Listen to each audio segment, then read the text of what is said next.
दोस्तों Bajaj housing finance limited की बात करें तो स्टॉक ने 188 का हाई बनाया लिस्टिंग के बाद, लेकिन उसके बाद लगातार गिरावट की चपेट में आ गया और इस समय 130 से 135 के आसपास कंसोलिडेट कर रहा है। क्या यहाँ से फिर एक बड़ी तेजी की संभावना बनेगी? स्टॉक आने वाले समय क्या 200 को पार कर सकता है या फिर स्टॉक 100 के नीचे जा सकता है? मार्केट एक्सपर्ट क्या कह रहे हैं स्टॉक को लेकर समझने की कोशिश करेंगे। और बाजार का रुख इस समय क्या है, क्योंकि बाजार में लगातार गिरावट का माहौल है। पिछले सप्ताह में 2 दिन शानदार तेजी बनी, 1500 के आसपास की हमने अच्छी खासी तेजी की संभावना को देखा, लेकिन बाजार देख सकते हो कि फिर सप्ताह के अंत तक गिरावट की चपेट में आ गया। और इसके पीछे सबसे बड़ा रीजन है एफआई की बिकवाली। एफआई बाजार में लगातार पैसे निकाल रहे, ऐसे में बाजार को सपोर्ट मिल नहीं पा रहा है। तो क्या है आगे की संभावना, उसको समझेंगे। और क्या वाकई में बजाज हाउसिंग फाइनेंस लिमिटेड का शेयर इस समय महंगा है और क्या आने वाले समय इसमें और गिरावट होगी, यहाँ पे इन सारी संभावनाओं को तलाशेंगे। और क्या लॉन्ग टर्म इन्वेस्टर के लिए एक अच्छा मौका है, क्या इस गिरावट का फ़ायदा उठाया जा सकता है। लेकिन फ्रेंड्स, उससे पहले अगर आप पहली बार हमारे चैनल पे आए तो चैनल को सब्सक्राइब कर दीजिए, एक बेल आइकॉन दबा दीजिए ताकि जब भी नया वीडियो बने पहला नोटिफिकेशन आपको मिले। वीडियो पसंद आए तो लाइक से जरूर कीजिए।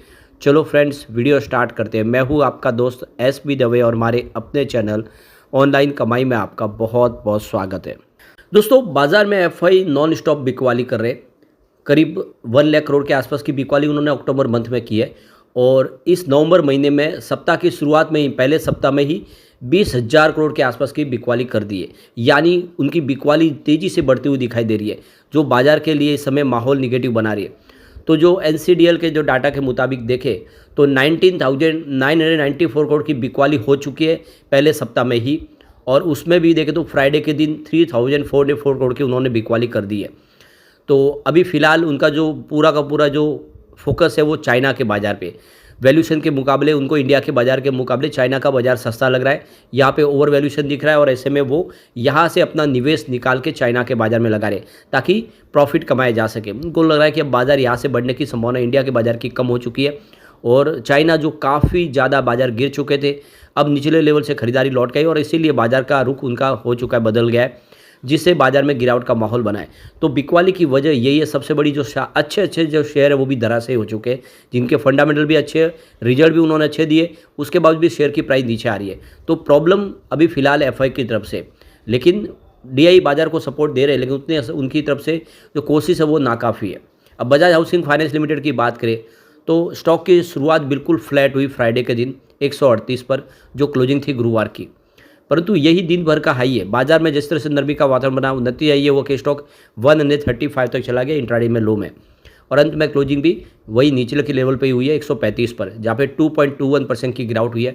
और लगभग बाजार में सभी शेयरों में धराशायी हुए, सब में गिरावट हमने देखी है। हाँ, सेंसेक्स जरूर सिर्फ 50 पॉइंट टूटा है, लेकिन बाजार में जो शेयर थे वो काफ़ी ज़्यादा टूटे। अब इसकी परफॉर्मेंस देखें तो फिलहाल अपने निचले लेवल से स्टॉक इसमें भी कुछ ठीक दिख रहा है, क्योंकि आप देखें तो 29 अक्टूबर को स्टॉक 129 के आसपास था। तो ये क्लियरली देख सकते हो कि जो स्टॉक 130 से नीचे चला गया था, लेकिन उस दायरे को इसने तोड़ा, फिर तुरंत ही 30 अक्टूबर को स्टॉक फिर से 136 तक चला गया। इसका मतलब ये है कि 130 के नीचे स्टॉक तो नहीं जा रहा है, ये एक अच्छा इसको सपोर्ट मिल रहा है। जैसे उसके नीचे स्टॉक जाता है वहाँ से एक बाउंस बैक आता है। आप देख सकते हो कि 25 अक्टूबर को भी स्टॉक 128 का लो बनाया था, लेकिन दूसरे दिन ही वो स्टॉक फिर से 133 के आसपास आ गया। तो जैसे 130 के नीचे जाता है वहाँ से खरीदारी लौट के आती है, और अभी फिलहाल स्टॉक 138 के आसपास है। यानी जो दायरा है वो काफ़ी ठीक लग रहा है, यानी निचले लेवल पर 130 से 140 के आसपास खरीदारी की संभावना भी दिख रही है इस समय। अब प्रॉब्लम यही है कि जो ब्रोकेज हाउस है वो इसको लेकर बुलिश नहीं है। एमबीटी की तरफ से इसमें सेल की रेटिंग दी गई है और उनको लगता है कि स्टॉक बहुत ज़्यादा महंगा है, ओवर वैल्यूशन है इसकी, और आने वाले समय प्राइस नीचे आने, यहाँ तक कि उन्होंने तो 85 का टारगेट दे दिया है। दूसरी तरफ क्रांति बैठनी का भी कहना है कि स्टॉक ओवर वैल्यूड है और इसमें करेक्शन की गुंजाइश है। यहाँ तक कि अमरीक बलिंगा भी कह रहे हैं कि स्टॉक इस समय मूवमेंट देखे तो वो जो पॉजिटिव माहौल बना स्टार्ट में, तो वो सिर्फ एक देख सकते हो कि स्टॉक के अंदर जो परफॉर्मेंस के आधार पे नहीं, बल्कि एक माहौल की वजह से हुआ है। वैल्यूशन अभी ठीक नहीं लग रहा है। तो कुल मिला के सभी ब्रोकेज हाउस को लग रहा है कि वैल्यूशन महंगा है। तो कितना महंगा है, यहाँ पे अगर आप देखें तो बजाज हाउसिंग फाइनेंस लिमिटेड, जिसकी प्राइस 135 है और इसका पी रेशियो अगर आप देखेंगे तो 65 का है। मार्केट कैप के लिहाज से ये सबसे बड़ी कंपनी है इसके होम फाइनेंस सेगमेंट से। हुडको का पी रेशियो 17.74 है। LIC हाउसिंग फाइनेंस नंबर 3 पे जिसकी प्राइस 635 के आसपास है और पी रेशियो तो बहुत ही कम है, 7.15 का ही पी रेशियो, यानी ये स्टॉक वाकई में बहुत सस्ता है LIC का। PNB हाउसिंग 947 की प्राइस है, 14.47 का पी रेशियो है। आधार हाउसिंग फाइनेंस जिसकी प्राइस 459 की है और पी रेशियो 23.71 का है। और एप्टस वैल्यू हाउसिंग की बात करें तो 338 के आसपास स्टॉक की प्राइस है, पी रेशियो 25.03 का है। आवास फाइनेंस का प्राइस 1662 है लेकिन पी रेशियो 24 का। अब इसमें मोटे मोटी देखें तो किसी भी कंपनी का पी रेशियो 25 के ऊपर नहीं है, 25 के अंदर ही है। और यहाँ तक कि LIC का तो सिंगल डिजिट में से 7 का पी रेशियो है और इसीलिए इसका जो पी रेशियो 65 का है वो महंगा लग ही रहा है। लेकिन आप देख सकते हो कि जियो फाइनेंशियल सर्विस भी होम फाइनेंस सेगमेंट में एंट्री कर चुकी है और जियो फाइनेंशियल सर्विस का पी रेशियो 125 का है, यानी क्लियरली देख सकते हो कि यहाँ पे बजाज हाउसिंग फाइनेंस लिमिटेड के पी रेशियो के मुकाबले यहाँ पे लगभग डबल है आपको जियो फाइनेंशियल का पी रेशियो। तो कोई इतनी चिंता की बात नहीं, क्योंकि जियो फाइनेंशियल को लेकर भी मार्केट एक्सपर्ट तो बुलिश ही है और उसकी फंड संभावना भी पॉजिटिव बन रही है।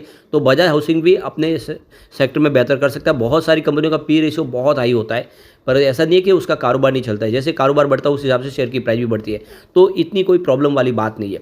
फंडामेंटल इसके अच्छे है। आप देख लीजिए मार्केट कैप इस समय 1,12,813 करोड़ के आसपास है। करंट प्राइस की 135 की है, लो इसका 128 का और हाई 188 का है। जो लिस्टिंग के दूसरे तीसरे दिन बना था उसके बाद में स्टॉक लगातार नीचे है, पी 65.10 का है। बुक वैल्यू इसकी 22.60 की है। अब यहाँ पे इसका ROC 9.42% है और ROE 15.2% का है और इसकी फेस वैल्यू 10 है। तो देख सकते हो कि कोई चिंता की बात नहीं, फंडामेंटली कंपनी अच्छी है।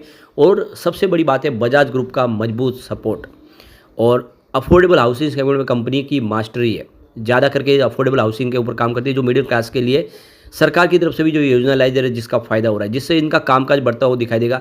इस बार होम सेगमेंट में सरकार ने जो कैपेक्स है उसको डबल कर दिया है, तो क्लियरली देख सकते हो इसको फायदा होगा। ऐसे में आने वाले समय बजाज हाउसिंग फाइनेंस कमाल कर सकता है। अगर लॉन्ग टर्म इन्वेस्टमेंट किया जाए तो ये स्टॉक बेहतर करता हुआ दिखाई दे सकता है। अब एक बार हम इसके पिवट लेवल को चेक कर लेते हैं, तो यहाँ से इस लेवल से गिरावट होती है अगर, तो 132 का पहला सपोर्ट दिखाई दे रहा है। यहाँ पे ये सपोर्ट अगर टूट गया तो 126 तक स्टॉक जा सकता है। ये एक नया लो बनता हुआ दिखाई दे सकता है, जिससे गिरावट की संभावना बन सकती है। और तीसरा सपोर्ट 123 के आसपास है। बड़ी गिरावट हुई तो ऐसा हो सकता है। अब पॉजिटिव माहौल बना तो 140 का फर्स्ट रेजिस्टेंस है, इसको पार कर लिया तो स्टॉक आपको 143 तक जाता हुआ दिखाई देगा। तेजी आगे भी जारी रहती है तो फिर 149 तक जा सकता है, नहीं 150 तक। और 150 को पार करेगा तो नई तेजी की संभावना बन सकती है। ऐसे में FI के रुझान की तरफ हमें देखना होगा। FI बाजार में बिकवाली कम करेंगे तो बाजार फिर बढ़ेगा और फिर बजाज हाउसिंग फाइनेंस भी कमाल कर सकता है। इसीलिए हमें वेट करना होगा इस समय। नई एंट्री के लिए इस समय थोड़ा सा धैर्य के साथ बने रहना होगा। लेकिन फ्रेंड्स, कोई भी इन्वेस्टमेंट करने से पहले अपने फाइनेंशियल एडवाइजर से एडवाइस ले ले या अपना खुद का रिसर्च करें, क्योंकि मैंने वीडियो आपके एजुकेशनल पर्पज़ के लिए ही बनाए। वीडियो पसंद आए तो लाइक से जरूर कीजिए और चैनल को सब्सक्राइब कर दीजिए। Thank you friends.